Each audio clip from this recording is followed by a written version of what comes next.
शहरनामा में आपका स्वागत है। मैं हूं हुसैन अफसर। आज हम बात करेंगे पार्लियामेंट के 2024 के इलेक्शन से रिलेटेड छोटे छोटे सब्जेक्ट्स पर, और ख़ास तवज्जो हम देंगे बहुजन समाज पार्टी के अंदर जो उथल पुथल हुआ और जिस तरीके से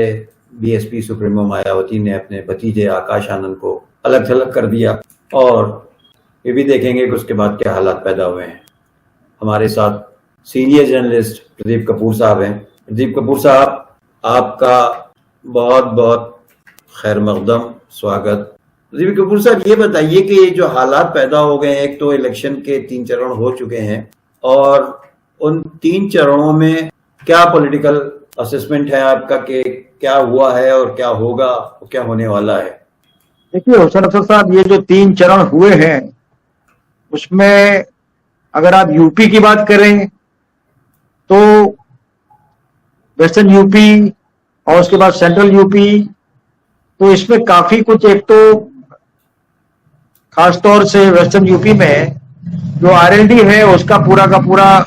प्रेस्टेज जो है वो स्टेक पे है, क्योंकि आरएलडी अभी जो है वो इंडिया ब्लॉक में थी और अचानक जब चौधरी चरण सिंह को भारत रत्न की उपाधि दी गई तो उसके बाद वो विन ओवर कर लिया बीजेपी ने और वो चले गए बीजेपी में जयंत चौधरी। तो उनको अपना प्रेस्टेज है, ये दिखाना है कि उनका वाकई में वर्चस्व है कि नहीं है। दूसरा ये कि ये जो यादवलैंड जिसको कहते हैं, जहां पे चुनाव हुआ है अभी, वहां पे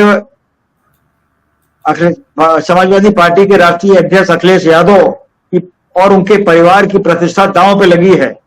मैनपुरी में उनकी पत्नी लड़ रही है, बदायूं में जो है वो उनके कजन शिवपाल यादव के बेटे लड़ रहे हैं, फिरोजाबाद में दूसरे कजन जो कि प्रोफेसर रामगोपाल के बेटे अक्षय वो लड़ रहे हैं। तो यादव लैंड पूरा का पूरा जो है वो प्रेस्टीज इशू बना हुआ है अखिलेश यादव के लिए कि उनको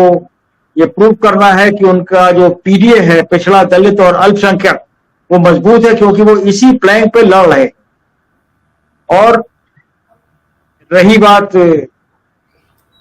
बहुजन समाज पार्टी की, तो कहीं कहीं देखने को मिला कि ये जो इलेक्शन है ट्रायंगुलर हो रहा था। तो ट्रायंगुलर में शुरुआत में तो मायावती ने इतनी कोशिश करी कि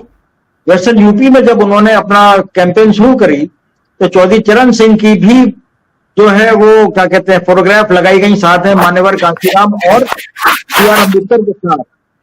और चौधरी चरण सिंह के भी अनुयायियों को, जाटों को विन ओवर करने के लिए उन्होंने उनका भी नाम लिया और उनके नाम पर भी वोट मांगा। ये पहली बार बहुजन समाज पार्टी के द्वारा हुआ है। तो इन्होंने तो एहतियात बरती कि भाई एक ट्रायंगुलर हो, कहीं पे हम जो है वो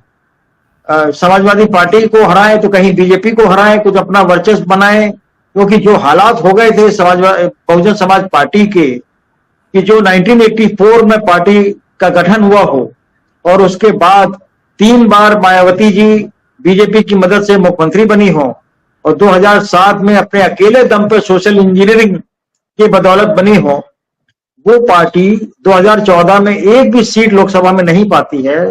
और 2019 में जब समाजवादी पार्टी के साथ समझौता करती है तो उसको फायदा होता है, क्योंकि माइनॉरिटी वोट जो है समाजवादी पार्टी का वो बहुजन समाज पार्टी के कैंडिडेट्स को मिला। तो 0 से 10 का सफर इन्होंने तय किया। तो 10 मेंबर पार्लियामेंट बहुत होते हैं किसी भी पार्टी के लिए। तो अब हालात ये हो गए कि वो जो प्रेशर में है बहुत ज्यादा, तो उससे जो बीजेपी को लगा कि भाई मायावती के रहने से हमारे कैंडिडेट जो है वो हार जाएंगे, तो अभी आपने देखा हो कि उन्होंने बस्ती में और जौनपुर में कैंडिडेट बदले, क्योंकि वो जो कैंडिडेट थे वो बड़े पावरफुल प्रतीत हो रहे थे और उससे बीजेपी के जो कैंडिडेट थे उनको बहुत दिक्कत हो रही थी, तो उन्होंने चेंज कर दिया। फिर उनके जो भतीजे जिनको कि उन्होंने अपना वारिस डिक्लेयर किया था, इससे पहले भी मायावती एक और सज्जन को अपना वारिस डिक्लेयर कर चुकी थी और उनको भी इसी तरीके से हटा दिया था, जिस तरह से इनके जो मौजूदा भतीजे आकाश आनंद जो कि विदेशों में पढ़े हैं और बहुत ही हाई प्रोफाइल इनके सक्सेसर थे और नेशनल कोऑर्डिनेटर उनको बनाया। और उन्होंने जिस तरीके से सीतापुर में अपनी तकरीर में बीजेपी पे हमला किया और केंद्र सरकार पे हमला किया, जिस तरह के शब्द उन्होंने बोले, तो जाहिर बात है कि फिर वो मायावती और बीजेपी दोनों को ही ठीक नहीं लगे, इनके खिलाफ जो है पोल का जो मोरल कोड ऑफ कंडक्ट के खिलाफ इनका जो है वो मुकदमा भी दायर हुआ। तो मायावती ने जो है इनको पॉलिटिकल सक्सेसर की तरफ से भी हटाया और नेशनल कोऑर्डिनेटर भी हटाया और कहा कि जब परिपक्व होंगे तब तक इंतजार करना पड़ेगा। तो ये बहुत बड़ा डेवलपमेंट है उत्तर प्रदेश की राजनीति में कि जिस तरीके से मायावती ने कैंडिडेट चेंज किए ताकि बीजेपी के कैंडिडेट जीत सकें और जिस तरीके से इन्होंने अपने भतीजे को हटाया, तो जाहिर बात है कि मायावती जो है वो इसके बाद ही जिस तरह से कैंडिडेट हटे, तो समाजवादी पार्टी के राष्ट्रीय अध्यक्ष अखिलेश यादव ने कहा कि पहली बार हमला किया बहुजन समाज पार्टी पे और ये कहा कि भाई ये बीजेपी की मदद कर रही हैं और अब बहुजन समाज पार्टी को वोट नहीं देना चाहिए क्योंकि वो वोट सीधे बीजेपी में जाएगा, ऐसा आरोप अखिलेश यादव ने लगाया। तो इस वक्त सियासत बहुत गर्म है और बहुजन समाज पार्टी का भी जो है वो कोई बहुत अब वादा होने वाला है नहीं। पहले भी लोग कहते थे कि वो अपना वजूद खो चुकी है, उसके तमाम नेता लोग जो है वो दूसरी पार्टियों में चले गए, उसका वोट बैंक भी खिसक गया और जो 10 मेंबर पार्लियामेंट उनके थे उसमें से जो मेजोरिटी है वो अलग अलग पार्टियों में चले गए और वहां से टिकट लेके चुनाव लड़ रहे। इसके अलावा भी मुसलमानों में उनके जो एतमाद और विश्वास था वो बहुत कम हुआ, खास करके पार्लियामेंट में जब उनके एमपी को बातें सुनाई गई और बहुत ही अपशब्द कहे गए, तो उसमें भी उनका बहुत रोल अच्छा नहीं था और उनको खड़े उनके साथ होना चाहिए था। जब से वो दानिश जो थे वो उधर चले गए, कांग्रेस में चले गए और वहां से उम्मीदवार हो गए। तो आपको ये क्या लगता है कि ये इस इलेक्शन में पिछले इलेक्शन में उनको कुछ नहीं मिला था? बीएसपी को पिछले इलेक्शन में कुछ नहीं मिला था। हाँ, पिछली बार असेंबली के चुनाव में एक सीट जीते थे और उसमें भी कैंडिडेट का अपनी बदौलत वो जीते थे, उसमें कोई बीएसपी का बहुत ज्यादा योगदान नहीं। तो इस बार भी कोई बहुत ज्यादा उम्मीद नहीं है कि इनको कोई ज्यादा कोई सीट मिलेगी या ये कुछ कर पाएंगे। ये अब तो मेरे ख्याल से समाजवादी पार्टी को ही जितना डैमेज कर पाए तो कर पाए, क्योंकि इन्होंने देखिए मुस्लिम कैंडिडेट भी बहुत दिए हैं। तो कोशिश इनकी यही है कि जितना डैमेज समाजवादी पार्टी को कर सके उतना करें, क्योंकि अब तो बिल्कुल क्लियर हो गया कि ये समाजवादी पार्टी के लिए ही काम कर रही है। 3 चरणों के इलेक्शन हो चुके हैं और अब तकरीबन कुछ तस्वीर जो है वो साफ हो चुकी है। आमतौर से यूट्यूबर्स जो हैं और जर्नलिस्ट यूट्यूब के, उनका ये कहना है कि बीजेपी जो है वो बहुत ही लूज कर रही है। बहैसियत पत्रकार के आपने क्या महसूस किया कि क्या वो लूज कर रहे हैं या ये एक यूट्यूबर्स की हाइप है या प्रोपेगेंडा है? नहीं, आप ठीक कह रहे हैं कि जितने भी यूट्यूबर हैं वो इस वक्त ये बता रहे हैं कि इंडिया ब्लॉक जो है वो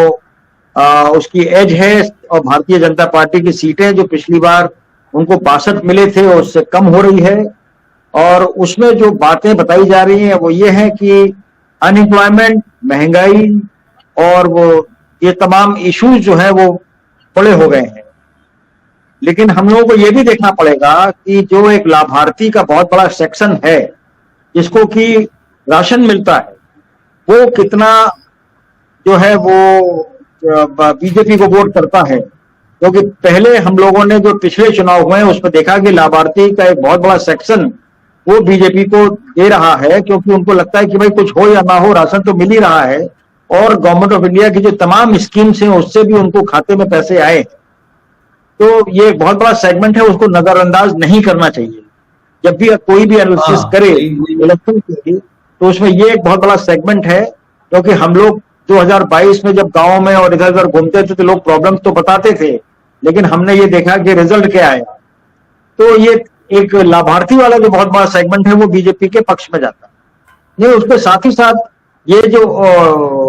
राहुल गांधी और अखिलेश यादव और तमाम लोग जो मुद्दा उठा रहे हैं अनएम्प्लॉयमेंट का, वो भी एक बहुत बड़ा मुद्दा है, क्योंकि तमाम स्टैटिस्टिक्स जो सामने आई है उससे दिखाई देता है कि अनएम्प्लॉयमेंट एक बहुत बड़ा इशू है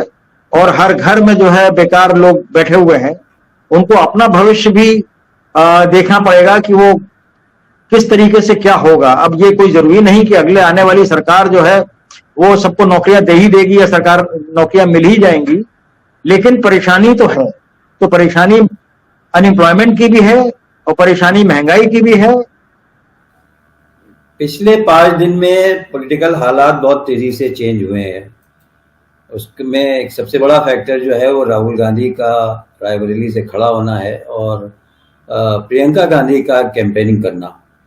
तो इस सिलसिले में काफ़ी चेंजेस आए हैं और लोगों के दिमाग भी बदले हैं और एक हवा चली है, चाहे भले ही वो बहुत तेज़ ना हवा चली हो, लेकिन लोगों में चेंज आ रहा है और लोग सोच रहे हैं, क्योंकि उनको ज़ाहिर है कि मंदिर का जो मामला था उनको सुप्रीम कोर्ट से मिल गया हैगा और बाकी चीज़ों में और बहुत परेशान हैं लोग, महंगाई और बेरोजगारी जैसे आप कह रहे हैं। और कांग्रेस और उनके अलाइज जो हैं वो इन मुद्दों पर बहुत ज़्यादा फोकस किए हुए हैं। आप क्या समझते हैं कि ये इश्यूज हैं ये वोटों में टर्न होंगे? देखिए, मुझे लगता है कि कांग्रेस और अलाइज जिस तरीके से जो ग्राउंड रियलिटी है उसके बारे में बात कर रहे हैं, उसका असर पब्लिक में होगा। और बीजेपी जो है वो भावनात्मक जो मुद्दा है राम मंदिर का, उसको लेके चल रही है। तो लेकिन जिस तरीके से ग्राउंड रियलिटी जो है वो जिस तरीके से प्रियंका गांधी और राहुल गांधी जो सवाल उठा रहे हैं, मुझे लगता है कि उसका असर आम जनता पे होगा। बीजेपी ने ये किया है कि मुसलमानों के वोट हासिल करने के लिए एक बड़े पैमाने पर उन्होंने मौलवियों से मुलाकात की है और मौलवी उनके दर पर जा रहे हैं और वो उनसे संबंध बना रहे हैं। क्या आप समझते हैं कि मुसलमानों की एक बड़ी तादाद बीजेपी को वोट? अब देखिए, कोशिश तो बीजेपी कर रही है कि तमाम धार्मिक गुरुओं से जो है वो मिल रहे हैं, बड़े बड़े नेता, और उनसे अपील जारी करवा रहे हैं। लेकिन हमें याद पड़ता है कि लखनऊ शहर में जब अखिलेश दास चुनाव लड़ रहे थे, जिसमें कि लालजी टंडन जी बीजेपी की तरफ से थे, तो अखिलेश दास ने भी लखनऊ शहर में इसी तरह का प्रयास किया था कि धार्मिक गुरुओं से मिलके उनसे अपील जारी करवाई थी, लेकिन उनको कोई बहुत ज्यादा इसका फायदा नहीं मिला। तो अब धर्म के जो गुरु हैं, धार्मिक गुरु हैं, उनकी बात उनके अनुयायी कितना मानते हैं, ये देखने की बात है। मुझे नहीं लगता कि बात को मानना एक अलग बात है, लेकिन वोट किसको देना है वो एक अपना एक अलग मसला है। अच्छा, पश्चिमी उत्तर प्रदेश की क्या हालत आपने आकलन की? पश्चिमी उत्तर प्रदेश में भी जो है मुझे लगता है कि इंडिया ब्लॉक को जो है वो इस वक्त फायदा मिलते नजर आ रहा है। देखिए, लेकिन संभल में जिस तरीके से पुलिस ने और एडमिनिस्ट्रेशन ने बड़ी तादाद में लोगों को मारा पीटा, उनको वोट नहीं देने दिया, और खास करके मुस्लिम समुदाय का ये इल्जाम है कि जी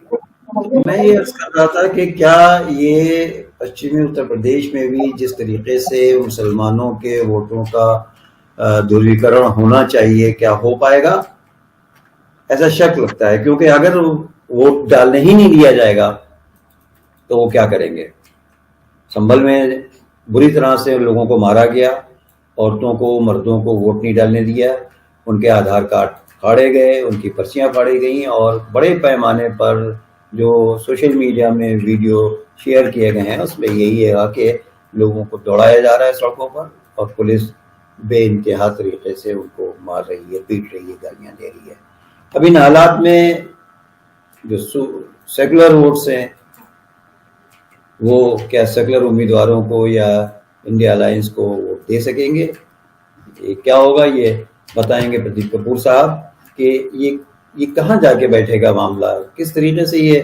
होगा कि संभल में इतनी बड़ी तादाद में हुआ और इलेक्शन कमीशन ने भी कोई संज्ञान अभी तक नहीं लिया, और पॉलिटिकल पार्टीज भी कह रही हैं और वहाँ के संभल में लोग भी कह रहे हैं, और सोशल मीडिया पर जो वीडियोस शेयर किए जा रहे हैं और वायरल हो रहे हैं उनमें आप देखिए कि बड़ी तादाद में लोगों की भगदड़ मची है, मुसलमान औरतें मर्द हैं जिनको वोट नहीं डालने दिया गया।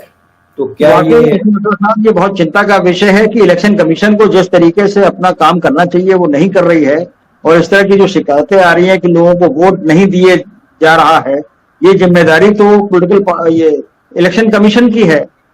वो जो मंजर हम लोगों ने टीएन सेशन के जमाने में देखा था कि इलेक्शन कमीशन की जो अथॉरिटी थी वो अथॉरिटी अब नहीं दिखाई दे रही है, और उसी की वजह से इस तरह की जो तमाम शिकायतें आती हैं उसका निदान भी नहीं हो रहा है, और लोगों को